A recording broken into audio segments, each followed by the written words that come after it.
दोस्तों, मैं हूं मधुकर और मैं आपको लेकर चलने वाला हूं इस अद्भुत किले के सफ़र पर जिसका नाम है राजगढ़।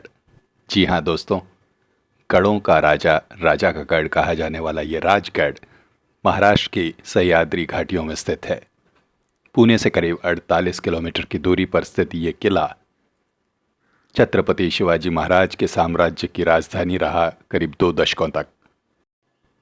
दोस्तों, इस किले तक पहुंचने के लिए हमारे पास दो विकल्प हैं, दो रास्ते हैं। एक रास्ता कुंजवने गांव से होते हुए राजगढ़ तक जाता है और दूसरा, जिस पर इस समय हम चल रहे हैं, वो पालबुद्रुक गांव से होते हुए इस दुर्ग राजगढ़ तक पहुंचा जा सकता है। दूसरे रास्ते के मुकाबले इस रास्ते पर चलना थोड़ा सा आसान और गढ़ तक की दूरी थोड़ी कम। जैसा कि मैंने आपको पहले भी बताया कि ये किला राजगढ़ मराठा साम्राज्य की राजधानी रहा करीब 2 दशकों तक और इस पर राज किया छत्रपति शिवाजी महाराज ने। तो इसका एक ये भी कारण होगा कि अगर हम इसे महाराष्ट्र के मानचित्र पर, नक्शे पर देखना चाहें तो बिल्कुल ये महाराष्ट्र के बीचों बीच आपको देखने को मिलेगा। और इस ऊंचाई से हमें देखने को मिलता है मराठा साम्राज्य का एक और किला, गढ़ तोरना, जो कि राजगढ़ के नज़दीक सह्याद्री घाटियों पर, सह्याद्री पर्वत श्रृंखला पर स्थित है। आप और मैं साथ चलते, बातें करते हमने दूरी तय कर ली है, करीब आधे से भी ज़्यादा की।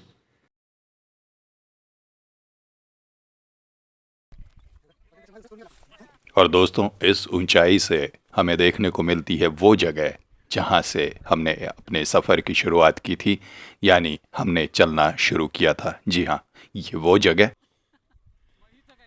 दोस्तों, अब हमारा लक्ष्य, हमारी मंजिल किला राजगढ़ ज़्यादा दूर नहीं। चूंकि हम पालगांव के रास्ते इस गढ़ की ओर आ रहे हैं, तो हमें सबसे पहले देखने को मिलेगा इस गढ़ का पाली दरवाज़ा। तो आइए पाली दरवाज़ा देखते हैं और प्रवेश करते हैं राजगढ़ के अंदर। और अब हम गढ़ के अंदर और देखते हैं ये सीढ़ियां हमें कहां तक लेकर चलती हैं।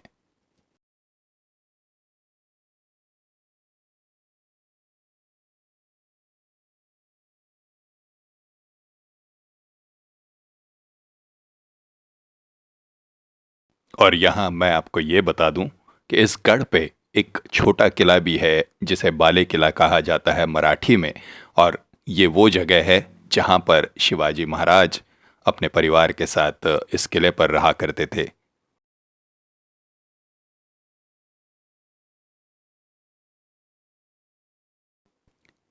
इस किले के इन तटबंदी दीवारों को देखते हुए ऐसा मानो प्रतीत होता है कि जैसे ये हमसे कुछ कहना चाहती हैं, हमें कुछ बताना चाहती हैं।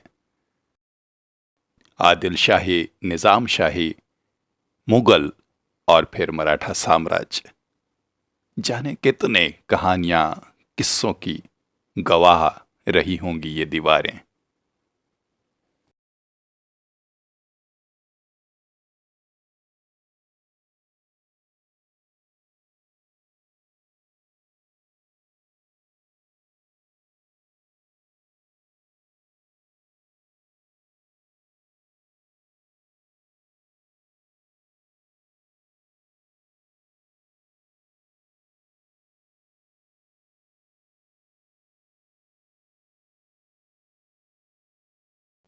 तो दोस्तों, इस समय हम आ पहुंचे हैं हमारे मंजिल, हमारे लक्ष्य, यानी किले राजगढ़ की ऊंचाई पर।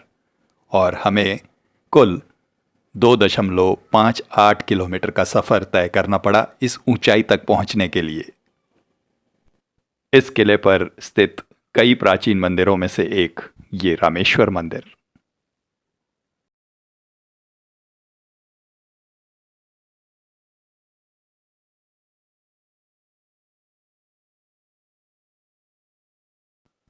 इस किले पर स्थित है कई सारे मीठे पानी के तालाब, जैसे ये।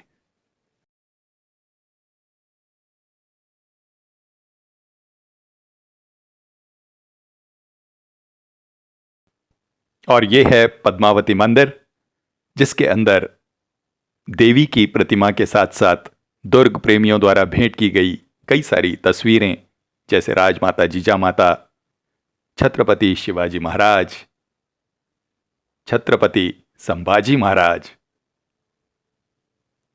महारानी तारा रानी और छत्रपति राजाराम महाराज, इनकी तस्वीरें आपको यहां देखने को मिलती हैं। और दोस्तों, छत्रपति शिवाजी महाराज की पत्नी रानी सईबाई की भी समाधि इसी गढ़ पर है।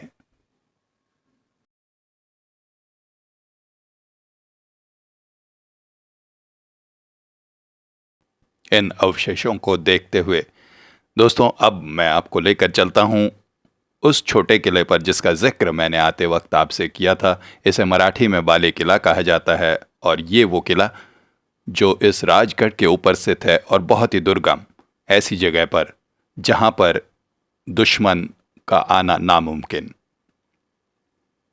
इस किले पर रहा करते थे छत्रपति शिवाजी महाराज और उनका परिवार। आज भी उस तक पहुंचना बहुत कठिन।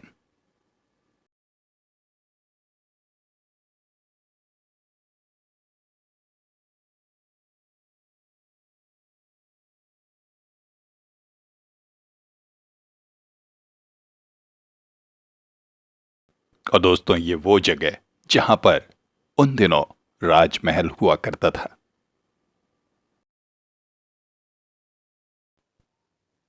जब हम इस ऊंचाई से अपनी नज़र को दौड़ाते हैं चारों तरफ, तो देखने को मिलता है एक अत्यंत सुंदर दृश्य इस राजगढ़ का, इसकी रचना का। और चारों तरफ ये सह्याद्री की वादियां, जहां पर राजगढ़ के आसपास स्थित गढ़ बिल्कुल साफ साफ नजर आते हैं, जैसे गढ़ तोरना या फिर हो गढ़ सिंहगढ़।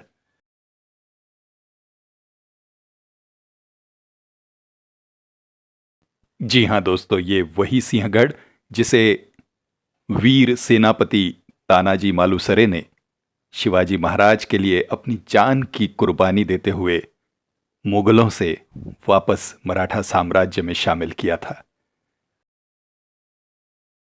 दोस्तों, राजगढ़ पर स्थित प्रकृति के इस अद्भुत चमत्कार को देखते हुए अब समय सूर्यास्त का, और समय हमारा कहने का विदा इस दुर्ग राजगढ़ से। इतिहास के पन्नों में लेकर जाने वाला ये सफर आपको पसंद आया होगा। इस आशा उम्मीद के साथ आपका ये दोस्त मधुकर कहता है आपसे अलविदा। फिर मिलेंगे।